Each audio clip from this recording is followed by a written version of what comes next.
back with a new video, and this time this is a new chapter of integrated modular avionics, which is at the last of our syllabus almost. If you just compare that with the car 66 syllabus of module 11A, and it is basically one of the avionics chapter that we are going to deal with. और इसमें वो सारी चीज़ें हैं जो basically आज के जो नए मॉडर्न एयरक्राफ्ट्स हैं उसमें यूज़ हो रहा है, ऐसा कुछ फैसिलिटीज़ हैं. और ये एक बहुत ही सिंपल चैप्टर है, बहुत ही आसान भी चैप्टर है, और ज़्यादा कुछ पढ़ने का है भी नहीं इसमें. बट बेसिकली जो चीज़ हम लोग मॉड्यूल 5 में कवर अप करते हैं वैसा ही कुछ है. मॉड्यूल 5 के सिलेबस के साथ ही इसका एक्चुअली बहुत सारा कोरिलेटेड चीज़ भी है इसमें. तो इंटीग्रेटेड मॉड्यूलर एवियोनिक्स का जस्ट एक रिविजन है छोटा. ये this note I have made from याजा book, and I think this is sufficient enough to clear all your concepts and whatever the important questions that are going to come up. So the very first thing about IMA is the full form. It is from the full form itself हम लोगों को पता चल जाता है कि basically क्या है.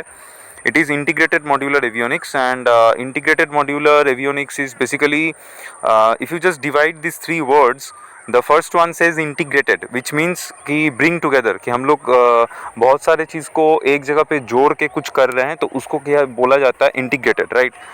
And what is modular? Modular means it is in different sections.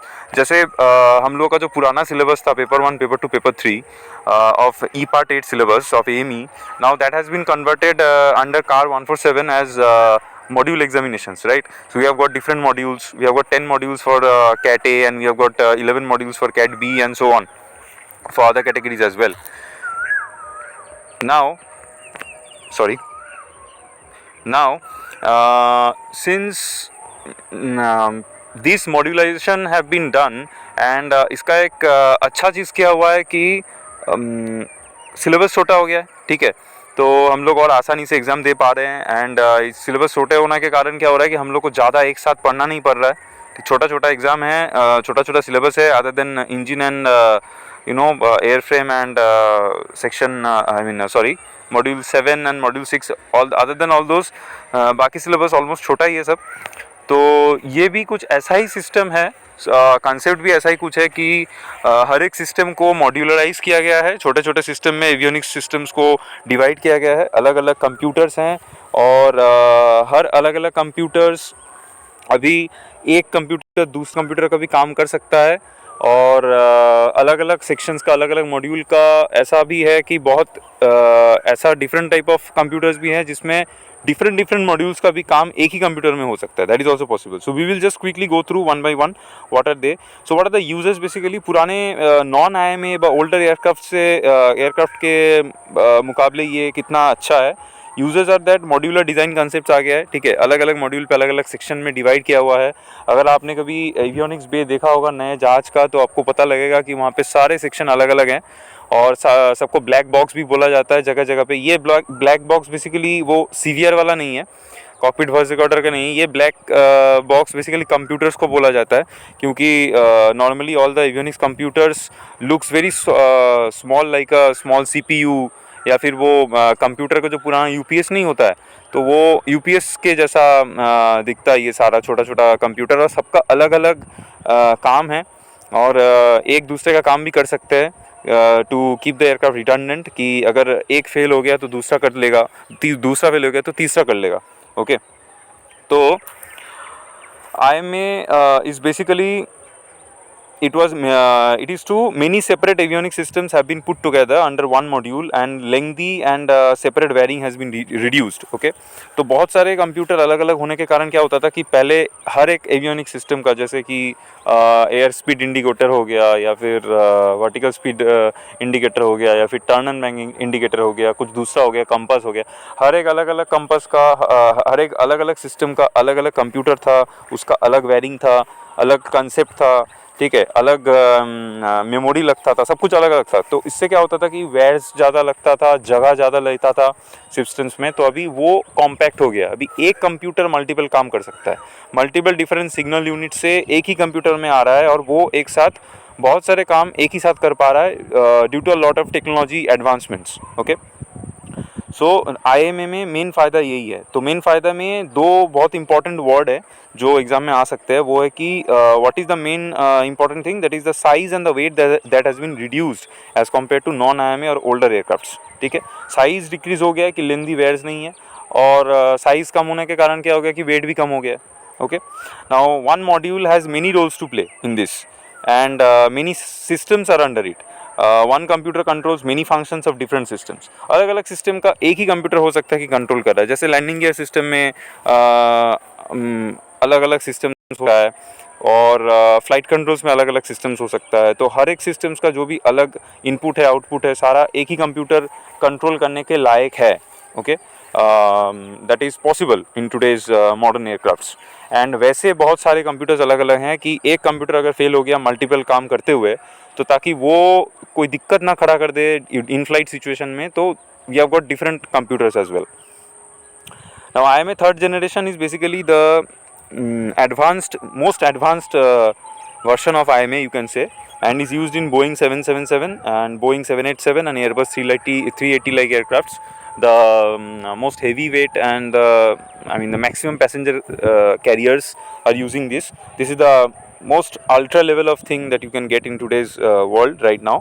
And what basically they use is either ARINC 429, 629 or AFDX, which is called avionics full duplex. Now ये क्या है? Basically this is nothing. If you have read module 5, you will be knowing that ARINC 429, 629 and AFDX, and there are many other ARINC versions. तो these are basically some wares. Okay, ये तार होते हैं और कुछ नहीं होता है। ठीक है, these are wares that are having different capability. कुछ ऐसे वेयरिंग सिस्टम है, जैसे 429 में एक डिफरेंट टाइप ऑफ स्पीड से डेटा पास होता है उस वेयर के थ्रू। फिर एक डायरेक्शन से जा सकता है तो दूसरे डायरेक्शन से नहीं आ सकता, ऐसे डिफरेंसेस है सब में। ठीक है, so these are the most standard ones, ARINC 429, 629 and AFDX। These are the three primary modes of connections हम लोग बोल सकते हैं, या फिर वेयरिंग्स बोल सकते हैं, जो IMA में यूज़ हो रहा है to reduce weight and more wearings. तो पहले क्या होता था, सेपरेट वेयर्स था, अलग अलग वेयर्स था, जो जिस वेयर के ऊपर भी अभी इतना टेक्नोलॉजी एडवांसमेंट हो चुका है कि wire itself is able to carry lot of digital data transfer. ठीक है, वो जैसे 1 और 0 का जो बिट ट्रांसफ़र होता है बेसिकली, तो वो बिट ट्रांसफ़र कर सकता है। और क्या क्या एयरिंग सिस्टम क्या क्या कर सकता है, तो उसका एक लिस्ट हम लोग सामने देख रहे हैं। ARINC 429 has got 100 kbps, that is 100 kilobits per second, या फिर you can say it's like okay, so 100 kilobits per second of bit transfer is possible. And in ARINC 629 there is 2 million bits per second, and AFDX, which is avionics full duplex, and that has got 100 million bits per second. So these are the advanced ones are now used in IMA third generation, which I have already told they are being used in 777, 787 and 380 like aircrafts. Or ARINC 429 and all, they are being used in a not that heavy carriers, okay, but they are definitely used in the modern ones. Now ARINC 429 and ARINC 629 uses serial data transfer, that is one bit after another, so it reaches properly and very fast through one signal. Okay, one signal wire, one single wire. So one single wire के through से we can actually send ARINC 429 and 629 data. So serial data transfer क्या है कि एक के बाद एक जाता है। जैसे हम लोग को अगर 1100 भेजना है, तो हम लोग 1100 पैरेलली नहीं भेजेंगे, we will first send 1 and then 1, उसके बाद फिर 0, उसके बाद फिर एक और 0। ठीक है, so it will be 1100। So just like एक के बाद एक डेटा जाने से अच्छा क्या होता है कि कोई डेटा में डुप्लीकेसी नहीं होता है, मिसमैच नहीं होता है, और अलग अलग डेटा हर एक अलग अलग टाइम पे जाके रिसीव हो रहा है एक के बाद एक, तो data redundancy is also good, data loss नहीं हो रहा है। तो ये सारा एडवांटेज जो हमने मॉड्यूल 5 में भी पढ़ा है वो सेम चीज़ इसमें भी है। ठीक है, तो ये बेसिकली फ़ायदे हैं 429 और 629 का। 629 का एक और एडिशनल फ़ायदा क्या है कि बाई डायरेक्शनल होता है। बाई डायरेक्शनल मतलब data can be sent and receive together at a time, which means कि एक ही वेयर के थ्रू से हम डेटा भेज भी सकते हैं और रिसीव भी कर सकते हैं, जो 429 में नहीं है। ठीक है, 429 में बस आइदर भेज सकते हैं या फिर रिसीव कर सकते हैं, means it's a one way line, कि जैसे कि मैं बोल रहा हूँ तो आप सुन रहे हो, so it is that type of a thing. तो but in 629 it is like our mobile phone कि हम दोनों बात कर रहे हैं आपस में और दोनों जन का बात सुन पा रहे हैं. सो इसलिए बोथ वे कम्युनिकेशन इन 629. ठीक है, डेटा जा भी रहा है और आ भी रहा है. In Boeing 777, one cabinet has 10 modules and each module is of 4 types. ठीक है, Boeing 777 का अगर हम लोग देखेंगे IMA थर्ड जनरेशन जो Boeing 777 में है उसमें क्या है, एक टिपिकल एग्जांपल दिया हुआ है बुक में कि 10 मॉड्यूल होता है. ऐसे मॉड्यूलाइजेशन में 10 अलग अलग मॉड्यूल है एवियोनिक्स सिस्टम में और हर एक मॉड्यूल के अंडर में 4 टाइप आता है, मतलब टोटल 40 टाइप्स आर पॉसिबल. ठीक है, और ईच मॉड्यूल के पैरामीटर्स क्या है या कैरेक्टरिस्टिक्स क्या है कि they all share the same power supply. पहले क्या हुआ करता था कि डिफरेंट सिस्टम्स होने के कारण, डिफरेंट कंप्यूटर्स होने के कारण we require different power supplies.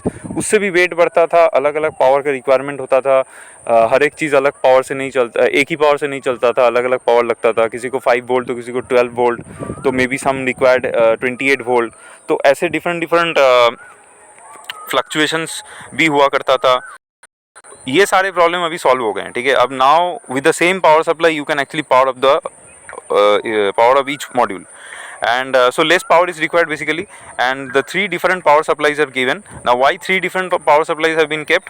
Because the very first power supply का काम होता है कि normally सिस्टम को चलाना. ठीक है, फिर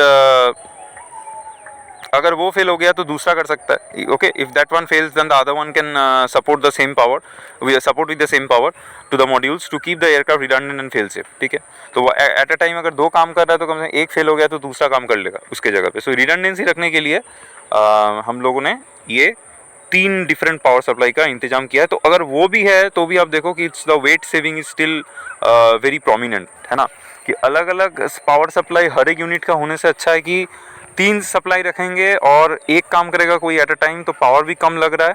और इतना सारा पावर सप्लाई को हम लोगों ने मार्च करके एक जगह पे डाल दिया, तो वो इजी भी है बहुत. ठीक है, मेंटेनेंस का भी इजी हो गया है, वेट सेविंग भी हो गया है, मैन्युफैक्चरिंग भी इजी हो गया, सब कुछ इजी हो गया.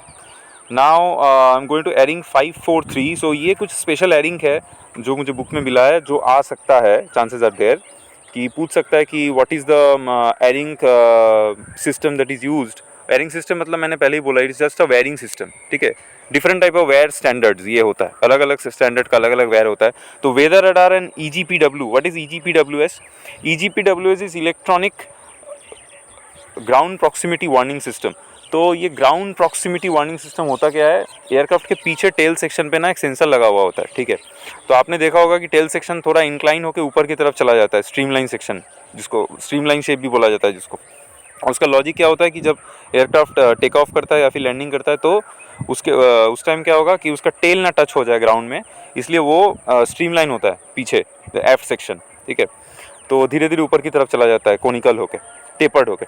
तो 453 ARINC system is use for weather radar and EGPWS. तो ये जो EGPWS सेक्शन मैं बोल रहा था, तो वो ग्राउंड प्रॉक्सिमिटी सेंसर का काम क्या होता है कि वहाँ पे उसके बाद भी ना एक सेंसर लगा हुआ है कि कोई कारण अगर जहाज़ का जो टेल सेक्शन है which is about to get touch और बैंग विद द सरफेस.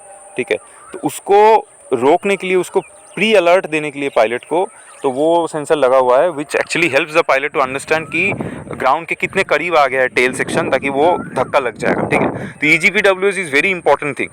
तो it's basically early warning section, early warning alert,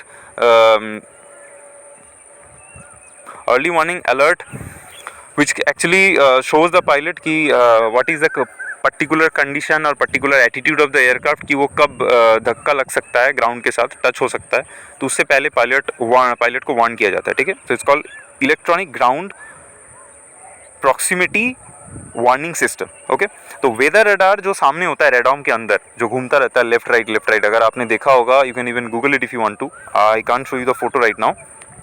तो उसका और इसका, ये दोनों जो अलग अलग सेक्शन होता है, एक होता है नोज पे, एक्सट्रीम नोज पे, एक होता है एक्सट्रीम टेल की सेक्शन के उधर. तो ये दो सिस्टम के लिए हम लोग 453 यूज़ करते हैं. ओके, एरिंग 453 स्टैंडर्ड यूज़ करते हैं, स्टैंडर्ड के वेयर सिस्टम यूज़ करते हैं. ARINC 618 we use it for VHF radar.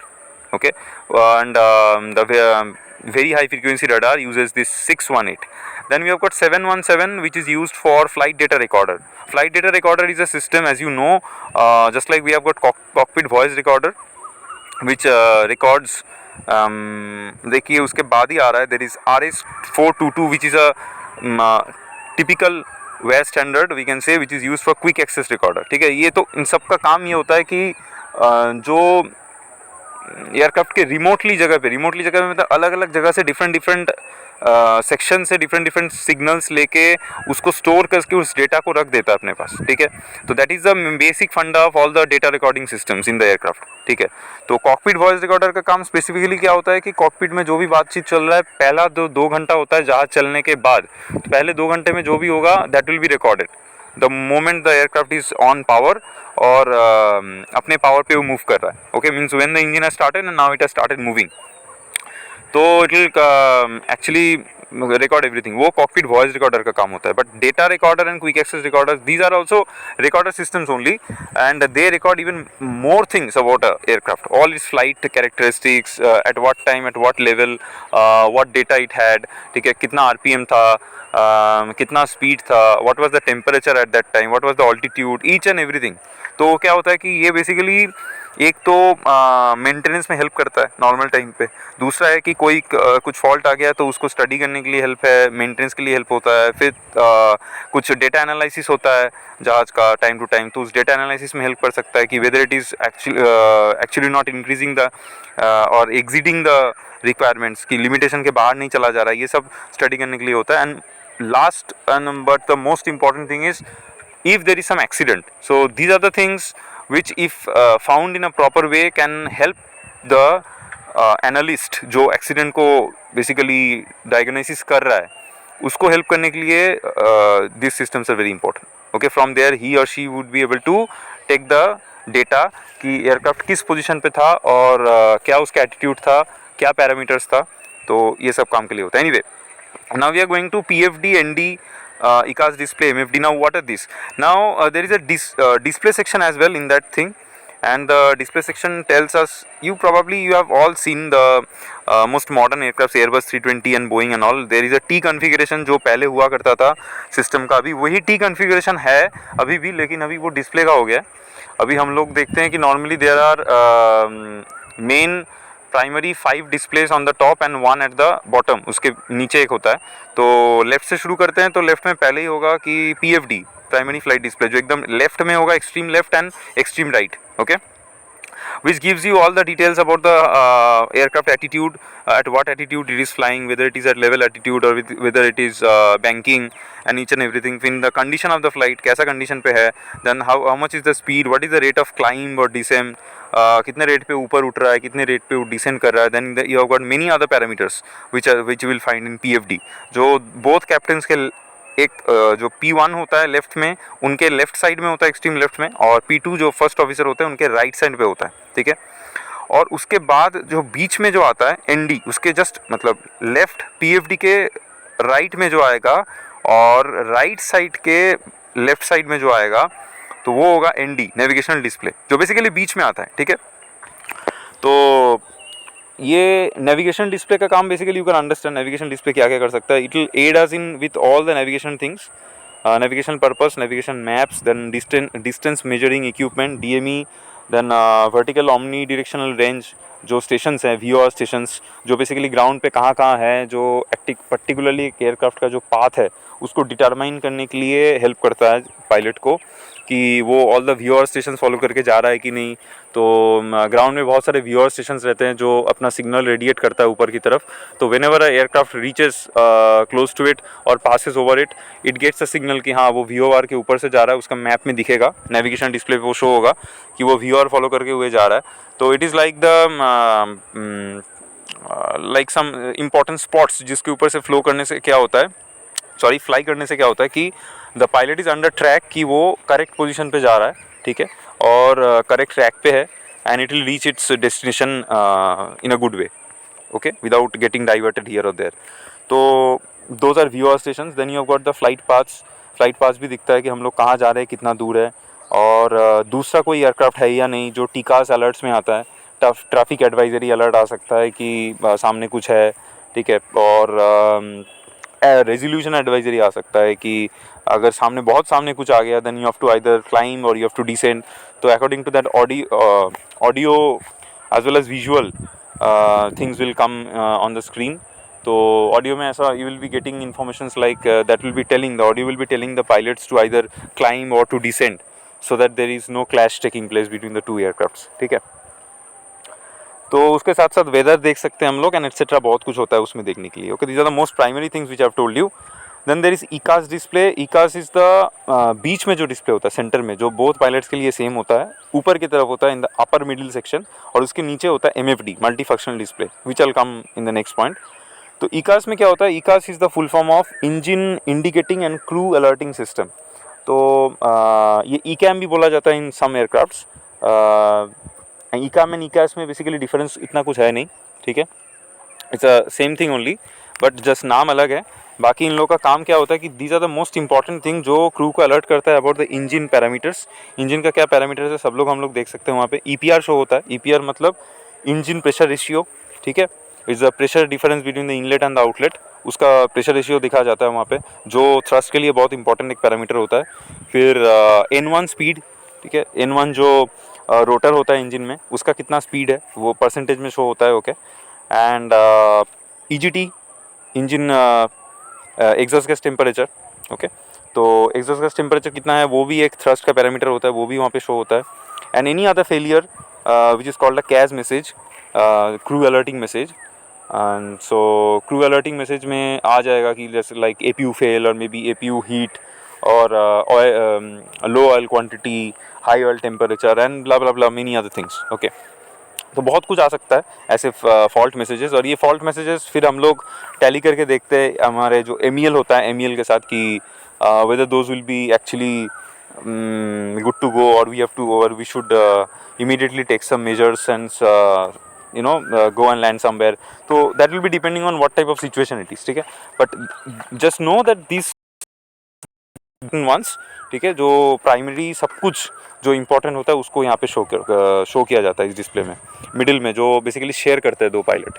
और जस्ट उसके नीचे एक होता है जो 6th डिस्प्ले होता है, basically the last one, which is multi functional display. और इसका by the name we can understand इसका बहुत सारा काम होता है. ठीक है, ये बहुत सारा काम कर सकता है. और दूसरा कोई भी डिस्प्ले अगर ख़राब हो गया ना, तो उसको भी हम लोग इसमें ट्रांसफ़र कर सकते हैं, ताकि उसका उसको अगर नहीं देख पा रहे हम लोग, if by any chance in flight कुछ हो गया, तो उसको हम लोग ट्रांसफ़र करके इसमें देख सकते हैं.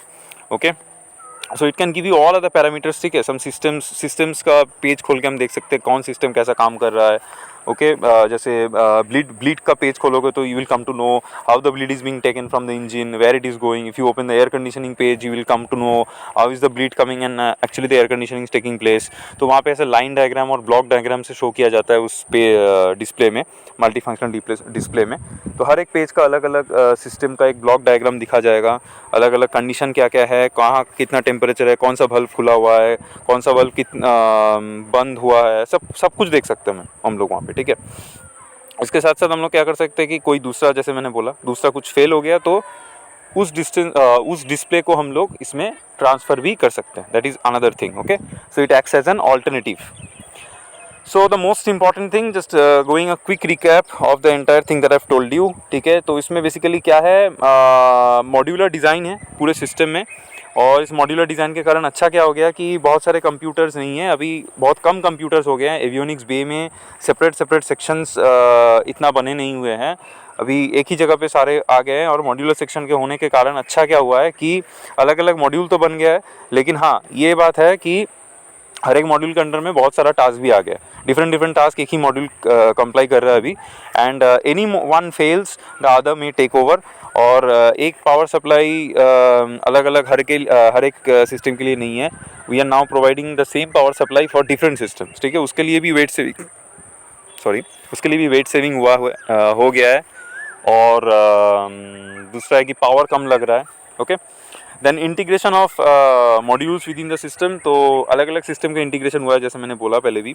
Use of digital data buses for interconnection. पहले नॉर्मल वायर में हुआ करता था और अभी डेटा ट्रांसफ़र हो रहा है. पहले तो वोल्टेज के हिसाब से मेजर किया जाता था, रेजिस्टेंस के हिसाब से, करंट के हिसाब से. अभी डिजिटल डेटा ट्रांसफ़र होने में क्या है कि डिकोडिंग और इनकोडिंग दोनों हो रहा है, दोनों एंड पे. इनकोड करके हम कुछ डेटा भेज रहे हैं in the form of 0 and 1 through wires. वेयर्स मैंने बोला कौन सा वेयर है, एरिंग है, एरिंग का डिफरेंट डिफरेंट स्टैंडर्ड्स है, डिफरेंट स्टैंडर्ड का एरिंग का वेयर है। 4 to 9 एक डिफरेंट स्टैंडर्ड का एरिंग वेयर होता है, 6 to 9 अलग है, 453 मैंने बोला वेदर रडार के लिए एंड EGPWS के लिए। सो अलग अलग स्टैंडर्ड भी मैंने बोला है।